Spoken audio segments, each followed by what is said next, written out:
पहाड़ी के एक छोटे से गांव में साबिरा नामी एक औरत रहा करती थी, जहां मिट्टी के घर और खेतों की सब्जाजार उसे सुकून फराहम करते थे। वो बचपन ही से मेहनती और खुशतबा थी, मगर जल्द ही उसकी जिंदगी में मुश्किलात का आगाज हो गया। साबिरा के वालिद एक किसान थे, जो अपनी मेहनत के जरिए अपनी रोजमर्रा की जरूरियात पूरी किया करते थे। उनके पास ज्यादा जमीन नहीं थी, मगर दिल बेहद वसी था। वो अपने वालिदैन की इकलौती औलाद थे और उसकी वालिदा ने उसे सब्र और शुक्र की तालीम दी थी, इसलिए उसका नाम साबिरा रखा गया। जब साबिरा जवान हुई तो उसकी शादी नजदीकी गांव के एक नौजवान हैदर के साथ कर दी गई। हैदर एक इंतहाई नेक इंसान था, लेकिन गुर्बत ने उसकी जिंदगी को सख्त बना दिया था। दोनों ने अपने ख्वाबों को हकीकत में बदलने का अहद किया और एक दूसरे के लिए सहारा बन गए। लेकिन शादी के चंद महीनों के बाद साबिरा पर मसाइल का एक तूफान आ गया। हैदर बीमार हो गया और कमाने के काबिल न रहा। इलाज की कीमत बहुत ही ज्यादा थी और साबिरा के पास बेचने के लिए कुछ भी मौजूद नहीं था। उसने अपने जेवरात तक फरोख्त किए, लेकिन हैदर की हालत बदले न बदली। गांव के लोग उसे मुख्तलिफ मशवरे देते रहे, मगर कोई भी हकीकी मदद न कर सका।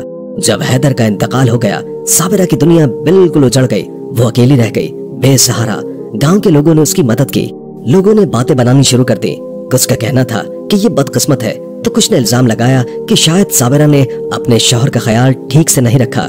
गांव के लोगों का रवैया साबिरा के दिल के लिए बहुत तकलीफ दे था। इन मुश्किलात और गमों के बावजूद साबिरा ने बिल्कुल हिम्मत नहीं हारी।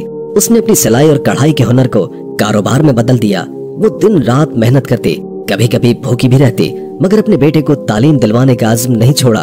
उसकी माँ की दुआएं हमेशा उसके साथ रहीं। वक्त गुजरता गया और साबिरा की मेहनत रंग लाने लगी। उसने गांव में एक छोटा सा सिलाई का कारोबार शुरू किया, जिससे गांव की औरतें काम सीखने आने लगी। उसकी जिद्दोजहद और आज़म ने उसको बहुत इज्जत दी। उसका बेटा तालीम में कामयाब हुआ और शहर जाकर एक अच्छी नौकरी हासिल की। साबिरा की कहानी दुख और सब्र का एक सबक है, जो हमें ये सिखाती है कि अगर इरादा मजबूत हो और दिल में उम्मीद की रोशनी हो तो कामयाबी हासिल की जा सकती है। आज साबिरा अपने बेटे के साथ बेहद खुश है और उसका गांव उसकी हिम्मत और कामयाबी की मिसाल देता है। साबिरा की मेहनत और सब्र की बदौलत उसका बेटा फहद एक कामयाब शख्स बन गया। जब फहद जवान हुआ तो साबिरा ने उसकी शादी बहुत मोहब्बत और खूबसूरती के साथ आयशा से कर दी। शादी के इब्तिदाई दिन खुशियों से भरे हुए थे। घर में रौनक थी और साबिरा को ये लगने लगा कि उसकी दुआएं कबूल हो गई हैं। मगर शादी के कुछ ही महीनों के बाद आयशा का रवैया बदलने लगा। उसने घर का इंतजाम अपने हाथों में ले लिया और साबिरा को बोझ समझना शुरू कर दिया। पहले वो छोटे छोटे कामों पर तनकीद करती थी, फिर आहिस्ता आहिस्ता झगड़ों की सूरत इख्तियार कर ली। साबिरा ने यह सब कुछ बर्दाश्त किया क्योंकि उसने हमेशा सब्र करना सीखा था। वक्त के साथ साथ आयशा का जुल्म बढ़ता चला गया। वो साबिरा को खाने पीने की चीजों से महरूम रखती। कभी खाने में नमक न होने का बहाना बनाती तो कभी कहती कि खाना खत्म हो गया है। साबिरा फिर भी भूखी रहती, लेकिन किसी से कोई शिकायत नहीं करती। जो कुछ थोड़ा बहुत बावर्ची खाने में होता वही खा लेती। अगर कुछ न मिलता तो पानी पीकर सो जाती। फहद जो दूसरे मुल्क में काम करता था, उसे ये नहीं पता था कि उसकी माँ के साथ इतना जुल्म हो रहा है। वो खुश था कि उसकी बीवी अच्छी है और उसकी माँ का ख्याल रखती है। हर महीने वो पैसे भेजता रहा। आयशा ने गांव वालों के सामने साबिरा को खुद गरज औरत के तौर पर पेश किया, जिसकी वजह से लोग उस पर बातें करने लगे। साबिरा इन बातों से तकलीफ उठाती, लेकिन खामोश रहती और सब्र का दामन थामे रखती।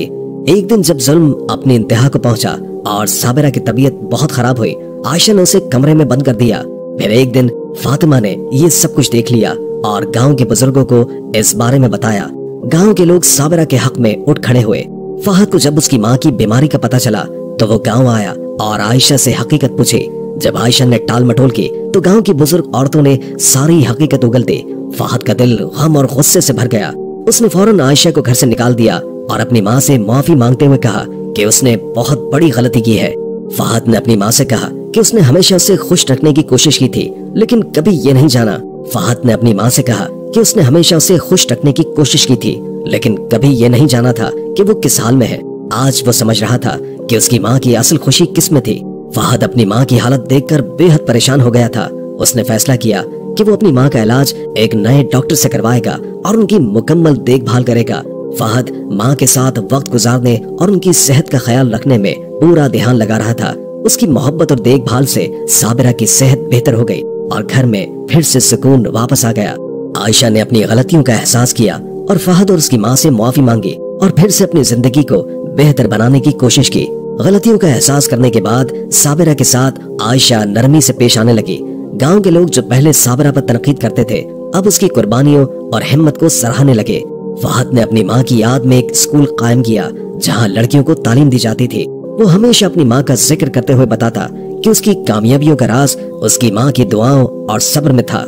साबिरा की जिंदगी में खुशियाँ वापस आई थीं, मगर एक दिन उसकी तबीयत फिर खराब हो गई। वो जानती थी कि उसका वक्त करीब है। उसने अपने बेटे फहद और आयशा को सब्र और मुआफी की अहमियत सिखाई। उसकी मौत ने फहद और आयशा की जिंदगियों को बदल दिया। फहद ने अपनी माँ की नसीहतों को याद रखते हुए उसके नाम से कई फलाही काम शुरू किए और अपनी नस्ल को सब्र और मुआफी के बारे में सिखाया। साबिरा की कहानी हमें ये सबक सिखाती है कि जिंदगी की मुश्किल तरीन लम्हात में भी सबसे ताकतवर हथियार सब्र और मुआफी है, और हकीकी सुकून वही लोग पाते हैं जो दूसरों को मुआफ करते हैं।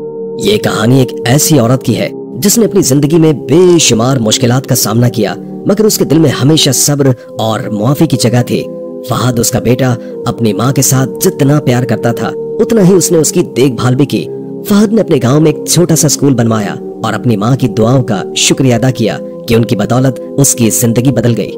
फहद ने अपनी माँ के साथ गुजारा हर लम्हा याद रखा और लोगों को हमेशा सब्र और मुआफी की ताकत के बारे में बताया। जब उसकी माँ की जिंदगी का आखिरी वक्त आया तो उसने अपने बेटे को सब्र का दर्स दिया और मुआफी की अहमियत पर जोर दिया। वो चाहती थी कि उसकी गलतियों को भुलाकर इंसान एक दूसरे को मुआफ कर दे, क्योंकि अल्लाह ही बेहतर इंसाफ करने वाला है। आज भी फहद की जिंदगी में उसकी माँ की दुआओं का असर मौजूद है। वो हमेशा अपने बच्चों को अपनी माँ की कहानियां सुनाता है और उन्हें ये सिखाता है कि सब्र और मुआफी की ताकत से जिंदगी बेहतर हो सकती है। फहद ने गाँव में एक यादगार तख्ती भी नस्ब करवाई जिस पर लिखा था, सब्र करने वाला दुनिया में जीता है, लेकिन मुआफ करने वाला आखिरत में जीता है। साबिरा की जिंदगी की कहानी हमें ये सिखाती है कि दुनिया की तमाम चीजें वक्ती हैं, लेकिन दिल का सुकून वही लोग पाते हैं जो दूसरों को मुआफ करते हैं। इस कहानी का पैगाम यह है कि माजी की गलतियों को मुआफ करके हम अपनी रूह को सुकून दे सकते हैं और दूसरों के दिलों में मोहब्बत पैदा कर सकते हैं। अल्लाह हमें भी सब्र की ताकत दे, दूसरों को मुआफ करने की हिम्मत दे और हर दर्द में हिम्मत का सामना करने का जज्बा दे। आमीन। क्या आप भी कभी किसी को माफ करने में मुश्किलात का सामना करते हैं? आपका ख्याल क्या है कि माफी की ताकत कितनी बड़ी है? अपनी राय हमें कमेंट्स में दें और बताएं कि आपने कब और क्यों किसी को माफ किया। इस कहानी से मजीद सबक आमोज और दिलचस्प वीडियोस देखने के लिए हमारे चैनल को सब्सक्राइब कीजिए